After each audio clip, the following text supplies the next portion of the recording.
Hello साथियों, आप सभी का स्वागत है आपके अपने YouTube channel all in one GK में। आज से हम इस चैनल पर एक नया सेशन शुरू कर रहे हैं जिसके अंतर्गत कक्षा 11वीं भूगोल की विभिन्न यूनिटों के ऊपर आधारित प्रश्नों का अध्ययन करेंगे और उन प्रश्नों से संबंधित विभिन्न तथ्यों को हम विश्लेषण के माध्यम से बताएंगे। तो आइए शुरू करते हैं आज का ये पहला सवाल है, भारत का सीमांतर्गत क्षेत्र कितना है? ऑप्शन ए 12 समुद्री मील, ऑप्शन बी 24 समुद्री मील और ऑप्शन सी है 200 समुद्री मील और ऑप्शन डी है इनमें से कोई नहीं। तो इस प्रश्न का सही जवाब है ऑप्शन ए 12 समुद्री मील। 12 समुद्री मील जिसको हम दूसरी भाषा में सीमांतर्गत क्षेत्रगत, इसको हम दूसरी भाषा में प्रादेशिक जल क्षेत्र भी कह सकते हैं। ये किसी भी देश का हिस्सा माना जाता है या इसलिए स्थलीय भाग के पास का जो क्षेत्र है 12 किलोमीटर तक का, इसको किसी भी देश का मुख्य हिस्सा माना जाता है। उसके बाद में जैसे हम इसका संपूर्ण व्याख्या करेंगे। 12 समुद्री मील सीमांतर्गत क्षेत्र हैं, इसको प्रादेशिक जल क्षेत्र भी बोलते हैं। ये किसी भी देश का मुख्य हिस्सा माना जाता है। उसके बाद में है 100 समुद्री मील। ये तटीय राज्यों को उसमें सीमा शुल्क, आव्रजन, स्वच्छता और राजकोषीय कानूनों का उल्लंघन को रोकने और दंडित करने का अधिकार दिया जाता है और ये भी मुख्यतः देश के अधिकार में रहता है।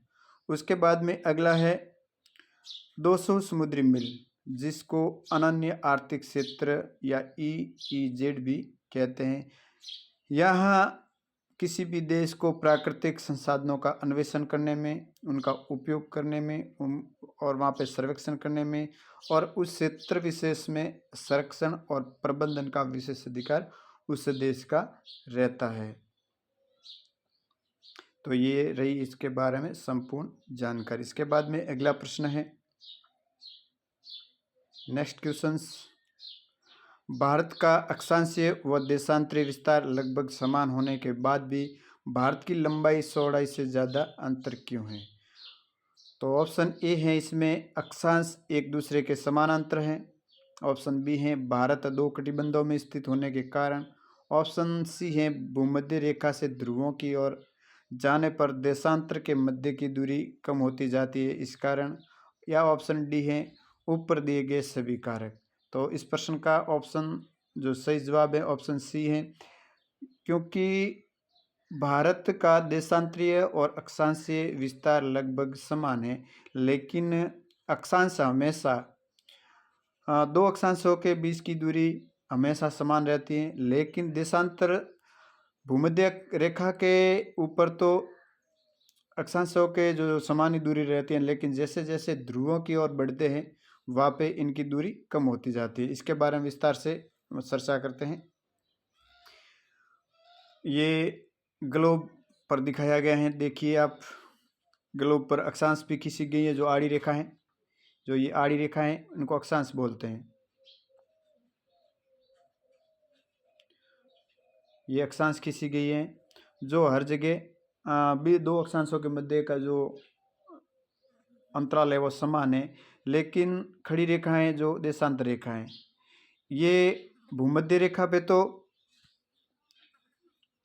अक्षांश रेखा के मध्य जो दूरी है उसके समान ही, लेकिन जैसे जैसे ध्रुवों की ओर जाते हैं तो इनके मध्य जो दूरी धीरे धीरे कम होती जाती है और ध्रुवों पर जाते ही ये शून्य हो जाती है। इसीलिए अब समझते हैं इसको भारत के मानचित्र के आधार पर। ग्लोब में भारत की स्थिति देखने पर भारत के उत्तरी और दक्षिणी अक्षांशीय विस्तार के कारण भारत के दक्षिण से उत्तर की ओर जाने पर देशांतरों के मध्य की दूरी में कमी आ जाती है, लेकिन अक्षांशों के मध्य दूरी हमेशा समान रहती है। इसलिए भारत की लंबाई चौड़ाई में अंतर है। देखिए जैसे जैसे ये भारत का नक्शा है और जैसे जैसे हम मध्य जो भूमध्य रेखा है इससे उत्तर की ओर जाएंगे तो जो दो देशांतर हैं उनके मध्य की दूरी धीरे धीरे कम होती जा रही है। इसलिए भारत का अक्षांशीय और देशांतरीय विस्तार में या लंबाई में अंतर है। अगला सवाल है, भारत के संपूर्ण भूभाग का अक्षांशीय विस्तार कितना है? ऑप्शन ए 68 डिग्री 7 मिनट पूर्वी देशांतर से 97 डिग्री 25 मिनट पूर्वी देशांतर के मध्य। ऑप्शन बी 6 डिग्री 45 मिनट से उत्तरी अक्षांश से 37 डिग्री 6 मिनट उत्तरी अक्षांश के मध्य। और ऑप्शन सी है 8 डिग्री 4 मिनट उत्तरी अक्षांश से 37 डिग्री 6 मिनट उत्तरी अक्षांश के मध्य। और ऑप्शन डी है इनमें से कोई नहीं। तो प्रश्न में पूछा है कि संपूर्ण भूभाग का अक्षांशीय विस्तार क्या है? तो इस प्रश्न का सही जवाब है ऑप्शन बी 6 डिग्री 45 मिनट उत्तरी अक्षांश से 37 डिग्री 6 मिनट उत्तरी अक्षांश के मध्य। अगर मुख्य भूभाग के बारे में पूछे तो 8 डिग्री 4 मिनट उत्तरी अक्षांश से 37 डिग्री 6 मिनट उत्तरी अक्षांश के मध्य मुख्य भारत का भाग है। मुख्य भाग में जम्मू कश्मीर से लेकर कन्याकुमारी का भाग आता है, जबकि संपूर्ण भाग के अंतर्गत जम्मू कश्मीर से लगाकर बंगाल की खाड़ी में स्थित अंडमान निकोबार का अंतिम द्वीप समूह जो है इंदिरा पॉइंट, जो भी वर्तमान में पानी में या समुद्र में विलीन हो गया, वहाँ तक ये संपूर्ण भारत की जो क्षेत्र बताया गया है। इसको विस्तार से एक बार फिर देख लेते हैं। पहला बिंदु है भारत का देशांतरीय विस्तार 68 डिग्री 7 मिनट पूर्वी देशांतर से 97 डिग्री 25 मिनट पूर्वी देशांतर के मध्य स्थित है। उसके बाद में अगला है भारत के मुख्य भूभाग का अक्षांशीय विस्तार 8 डिग्री 4 मिनट उत्तरी अक्षांश से 37 डिग्री 6 मिनट उत्तरी अक्षांश के मध्य। और अगला पॉइंट है भारत संपूर्ण भूभाग का अक्षांशीय विस्तार देखें तो 6 डिग्री 45 मिनट उत्तरी अक्षांश से 37 डिग्री 6 मिनट उत्तरी अक्षांश के मध्य अवस्थित है। प्रश्न संख्या चौथा, भारत की सर्वाधिक स्थलीय सीमा किस देश के साथ है? ऑप्शन ए चीन, option B Pakistan, option C Bangladesh, option D Myanmar. तो इस प्रश्न का सही जवाब है ऑप्शन सी बांग्लादेश। भारत की संपूर्ण जो स्थलीय सीमा है वो तकरीबन 15,200 किलोमीटर है, 15,200 किलोमीटर। उसमें से सर्वाधिक जो भारत का मतलब स्थलीय सीमा लगता है किस देश से लगता है वो है बांग्लादेश से। बांग्लादेश से भारत के लगभग 4,096 किलोमीटर सीमा लगती है। भारत की सीमा बनाने वाले देशों की अवरोही क्रम में इस प्रकार हैं। इसकी एक ट्रिप भी मैंने बनाई है, BCPN या बचपन में बी है। तो इसका मतलब बी से बांग्लादेश जो लगभग 4,096 किलोमीटर है, सी से चीन जो 3488 किलोमीटर लगभग है, पी से पाकिस्तान जो 3323 किलोमीटर लगभग है, एन से नेपाल जो 1751 किलोमीटर लगभग है, एम से म्यांमार है जो 1643 किलोमीटर है लगभग, और बी से भूटान है जो 699 किलोमीटर है। वहीं ए से अफ़गानिस्तान है जो लगभग 89 किलोमीटर है। तो इस प्रकार ये संपूर्ण भारत की स्थलीय सीमा जो विभिन्न देशों से लगती है वो तकरीबन 15,200 किलोमीटर है। वही भारत की समुद्री सीमा है, जो संपूर्ण समुद्री सीमा है वो 7,517 किलोमीटर है। जो मुख्य भूमि की वो 6100 है और द्वीपों की है 1417 किलोमीटर। अगला सवाल है प्रश्न संख्या 5वां है, निम्नलिखित यामोत्तर में से कौन सा भारत का यामोत्तर है? ऑप्शन ए 68 डिग्री 7 मिनट पूर्वी देशांतर, ऑप्शन बी 97 डिग्री 25 मिनट पूर्वी देशांतर, ऑप्शन सी है 82 डिग्री 30 मिनट पूर्वी देशांतर, और ऑप्शन डी है 100 डिग्री पश्चिमी देशांतर। तो इस प्रश्न का जो सही जवाब है ऑप्शन सी है 82 डिग्री 30 मिनट पूर्वी देशांतर। इसको भारत की मानक रेखा के रूप में माना गया, जिससे संपूर्ण भारत के समय जोन के रूप में जाना जाता है, और इसके आधार पर इस संपूर्ण भारत में एक समान घड़ियों में समय दिखाई देता है। इसके कुछ बिंदु हैं तो इस प्रकार है, भारत की मानक यामोत्तर या देशांतर रेखा 82 डिग्री 30 मिनट पूर्वी देशांतर है, जो ग्रीनविच मीन टाइम या GMT रेखा से 5.5 घंटा आगे है। ये रेखा पूरे भारत के लिए मानक समय निर्धारित करती है, जिससे देश भर में समय की एकरूपता बनी रहती है। ये मानक रेखा है वो भारत के 5 राज्यों से होकर गुजरती हैं: उत्तर प्रदेश, मध्य प्रदेश, छत्तीसगढ़, उड़ीसा और आंध्र प्रदेश। इस प्रकार ये संपूर्ण 5 राज्य हैं जहाँ से ये मानक रेखा गुजरती है।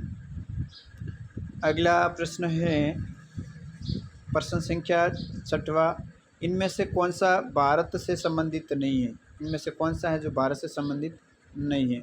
ऑप्शन ए है 32.87 लाख वर्ग किलोमीटर, ऑप्शन बी है 2.4%, ऑप्शन सी है 7,517 किलोमीटर और ऑप्शन डी है 5,920 किलोमीटर। तो इस प्रश्न का सही जवाब है ऑप्शन डी। ये है जो भारत से संबंधित नहीं है, ये है राजस्थान से संबंधित। ये राजस्थान की संपूर्ण स्थलीय सीमा है 5,920 किलोमीटर, जिसके अंतर्गत 1,070 किलोमीटर है जो पाकिस्तान से लगती हुई अंतर्राष्ट्रीय सीमा है, और वहीं पे 4,850 किलोमीटर राज्यों से, जो अन्य राज्यों से लगती हुई सीमा है।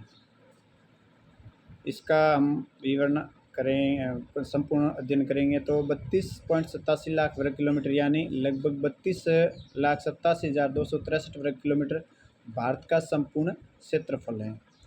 पॉइंट नंबर 2, जिसके अंतर्गत 2.4% दर्शाया है, ये विश्व के संपूर्ण स्थल भाग का 2.4% भाग पर भारत स्थित है, या भारत के पास इस संपूर्ण स्थल भूमि की 2.4% भाग है।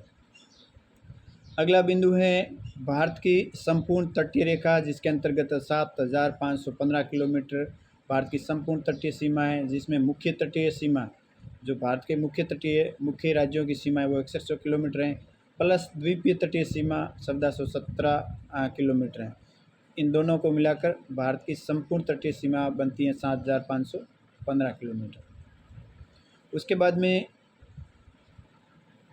चौथा पॉइंट है 5,920 किलोमीटर राजस्थान की संपूर्ण सीमा रेखा है। ये राजस्थान की संपूर्ण सीमा रेखा है, जिसके अंतर्गत अंतर्राष्ट्रीय सीमा 1,070 किलोमीटर है और अंतर्राज्यीय सीमा 4,850 किलोमीटर है, जो कि अन्य भारतीय राज्यों से लगती है।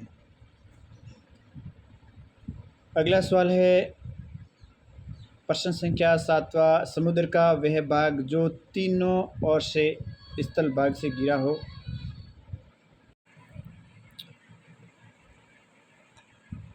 हो और एक तरफ समुद्र से जुड़ा होता हो, क्या कहलाता है? ऑप्शन ए प्रायद्वीप, ऑप्शन बी खाड़ी, ऑप्शन सी जल संधि और ऑप्शन डी द्वीप। तो इस प्रश्न का सही जवाब है ऑप्शन बी खाड़ी। ऐसा क्षेत्र या समुद्र का वह भाग जो तीनों ओर से स्थल भाग से घिरा हो और एक तरफ समुद्र से जुड़ा होता है वो खाड़ी कहलाता है। जैसे एग्जाम्पल के लिए खंबात की खाड़ी जो अरब सागर में स्थित है। उसके बाद में पॉइंट है प्रायद्वीप, स्थल का वह भाग जो तीनों ओर से समुद्र से घिरा होता है, तीनों ओर से समुद्र से घिरा होता है और एक तरफ स्थल भाग से जुड़ा हुआ रहता है, उसे प्रायद्वीपीय भाग कहते हैं, जैसे दक्षिणी भारत का प्रायद्वीप। अगला है जल संधि। जल संधि दो बड़ी जल राशियाँ या दो बड़े जल निकायों को जोड़ने वाला संकरा मार्ग।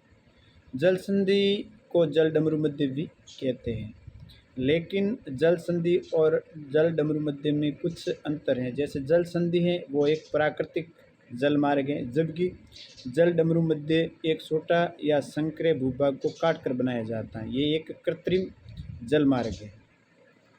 वहीं द्वीप सागर में या समुद्र में स्थित एक छोटा स्थल भाग है। इसका विस्तार से वर्णन करते हैं। जैसे प्रायद्वीप हैं, ऐसा भूभाग जो तीनों ओर पानी से घिरा होता है और एक तरफ से मुख्य भूमि से जुड़ा होता है, हमें उसे प्रायद्वीप कहते हैं।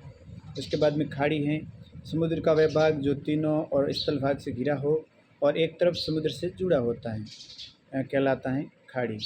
उसके बाद में अगला पॉइंट है जल संधि। जल संधि दो बड़ी जल राशियों या दो बड़े जल निकायों का जोड़ने वाला एक संकरा या संकरे मार्ग को जल संधि या जल डमरू मध्य कहते हैं। लेकिन जल संधि एवं प्राकृतिक जल मार्ग है, जबकि जल डमरू मध्य एक छोटा संकरे भूभाग को काट कर बनाया जाने वाला जल मार्ग है। इसके साथ ही आज का हमारा ये सेशन समाप्त हुआ। आपको कैसा लगा? अच्छा लगा हो तो हमारे चैनल को लाइक, शेयर और सब्सक्राइब ज़रूर करें। जय हिंद, जय भारत। धन्यवाद।